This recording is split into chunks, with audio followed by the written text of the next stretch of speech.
उत्तर प्रदेश सरकार की तरफ से लॉकडाउन 4 में नई घोषणा आने के बाद जहां आम जनता को कहीं ना कहीं राहत मिली है, तो जो पुलिसकर्मी जो अपनी ड्यूटी को अंजाम दे रहे थे, जो नागरिक सुरक्षा संगठन के लोग थे, उनके ऊपर कहीं ना कहीं जिम्मेदारी बढ़ी है। क्योंकि जो सार्वजनिक स्थल हैं वहां पर गुटखा, बीड़ी, पान वगैरह को खाने की बिल्कुल मना दी है। लोग घरों से निकलेंगे तो कहीं ना कहीं जो पुलिसकर्मी हैं या जो नागरिक सुरक्षा संगठन के लोग हैं, उनके ऊपर जिम्मेदारी बढ़ जाएगी।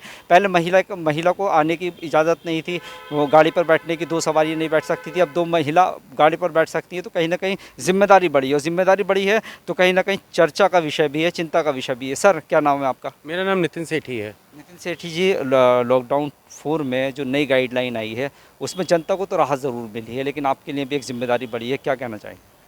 सर, जनता को राहत ज़रूर मिली है और इस टाइम उनके लिए आवश्यकता भी थी, क्योंकि उनको अपनी आवश्यकता को पूरा करने के लिए राहत की ज़रूरत थी। लेकिन हमारे लिए जिम्मेदारी ये बढ़ी है, जो अनावश्यक लोग घूम रहे हैं, जो बिना किसी कार्य के घूम रहे हैं, हम उनको समझाएं कि इस टाइम सोशल डिस्टेंसिंग का पालन करें, क्योंकि इस समय ये महामारी का रोग ख़त्म नहीं हुआ है। अभी भी हमारे ऊपर उसका रोग मंडरा रहा है और हमारे को अपने आप को सुरक्षित स्वयं रखना है। अगर मैं जनता से यही अपील करूंगा, जिसको बहुत ज़रूरी कार्य हो वही घर से निकले, क्योंकि अन्यथा ये बीमारी किसी को भी लग सकती है, मुझे लग सकती है, आपको लग सकती है, किसी को भी लग सकती है, क्योंकि सोशल डिस्टेंसिंग का पालन करना हमारे लिए ज़रूरत है। सरकार ने हमें राहत दी है हमारे लिए, हमारे को अपने महत्वपूर्ण कार्य को पूर्ण करने के लिए, पर इसके लिए नहीं करी है कि हम यहाँ बिना किसी वजह से घूमें, हम लोग घूम फिर के मज़े लें। लेकिन हमारे को ये ध्यान रखना है कि हमारे को सोशल डिस्टेंसिंग का पालन करना है और अपनी सुरक्षा हमारे सबके हाथ में है। मैं यही सबसे अपील करूंगा कि अपनी सुरक्षा को देखते हुए, अपने आवश्यक कार्य को देखते हुए तभी घर से निकलें, अन्यथा घर से ना निकलें। आप महिला नागरिक सुरक्षा संगठन की ओर से हैं, आपकी जिम्मेदारी भी बढ़ गई है, तो क्या कहना चाहेंगे? एक महिला होने के नाते आप कड़ी धूप में मुशक्क़त कर रही हैं, क्या कहेंगी?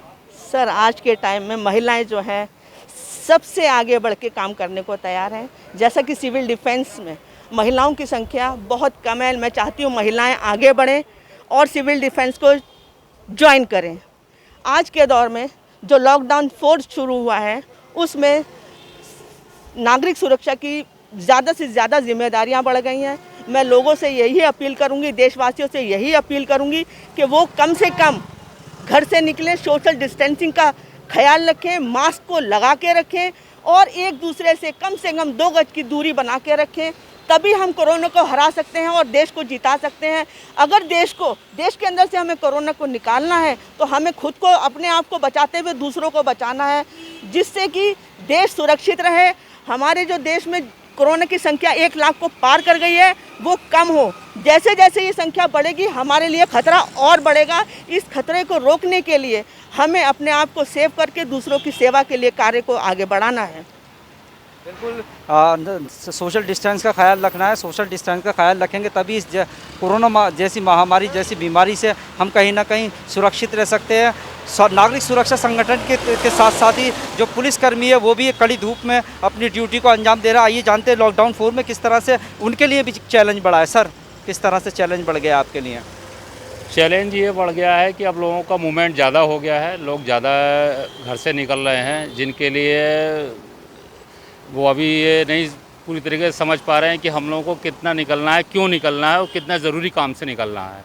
हम लोग समझाते हैं कि आपका जो एसेंशियल वर्क हो उसके लिए ही घर से बाहर निकलें, अन्यथा आप जितना घर में रहें वो ज़्यादा बेटर रहेगा। ये समाज के लिए भी, उनके लिए भी और सभी लोगों के लिए। जी बिल्कुल, सोशल डिस्टेंस बनाकर रखें, समाज के लिए भी वो फ़ायदेमंद है, अपने लिए भी फ़ायदेमंद है, अपने घर परिवार वालों के लिए भी फ़ायदेमंद है। मास्क लगाएं, अगर बहुत ज़रूरी काम है तो घर से निकले मास्क लगाएं, क्योंकि घर पर रहने का दर्द एक वही जान सकता है। प्रवासी मजदूरों से पूछिए जो रात दिन अपने घर जाने को मजबूर है। सरकार लगातार उनके लिए प्रयास कर रही है और आपसे भी ये कह रही है कि सोशल डिस्टेंस बनाकर रखें, घर में रहें, सुरक्षित रहें। इस महामारी से सिर्फ एक यही वाहिद इलाज है कि हम सोशल डिस्टेंस बनाकर रखें, हाथों को बार बार सैनिटाइज़ करें और घर में रहें, सुरक्षित रहें। फिलहाल हमने आपको दिखाया कि लॉकडाउन 4 में किस तरह से जो पुलिसकर्मी हैं या पुलिस अधिकारी हैं या नागरिक सुरक्षा संगठन के लोग हैं, उनके लिए कितनी जिम्मेदारी बढ़ गई है। फिलहाल मुझे और मेरी टीम को दीजिए इजाज़त। आप देखते रहिए अमृत विचार।